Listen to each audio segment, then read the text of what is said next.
எத்தனை பேர் பராசக்தி மூவியை இன்னும் பார்க்காம இருக்கிறீங்கன்னு எனக்கு தெரியல. டைரக்டர் சுதா கொங்கராய்டு இதுக்கு முன்னு இறுதி சுற்று பார்த்துருக்கிறேன். அதுக்கப்புறமா பாவக்கதைகள் பார்த்துருக்கிறேன். அடுத்து நான் ரொம்ப ரொம்ப ரசிச்சு பார்த்த படம் தான் சூரரை போற்று. நான் அதை 2 தடவை பார்த்துட்டேன். எனக்கு ரொம்ப பிடிக்கும் அந்த படம். அப்புறமா வந்திருக்கதான் பராசக்தி மூவி. இன்னுமே தளபதி படத்துக்கு பிரச்சனை போய்கிட்டு தான் இருக்குது. பட் அதுக்காக ஒரு நல்ல படத்தை நீங்க யாரும் மிஸ் பண்ணிடக்கூடாது.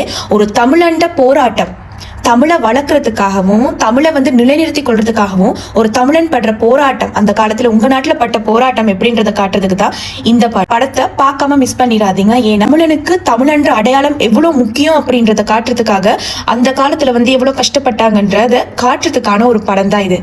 ஸோ அதனால யாரும் மிஸ் பண்ணிடாதீங்க. யாரும் பார்க்கல அப்படின்னா போயிட்டு பாருங்க. நாங்க வெயிட் பண்ணுவோம். தளபதி படம் எப்ப வருதோ வரட்டும், எங்களுக்கு எப்ப வந்தாலும் அது கொண்டாட்டம் தான்.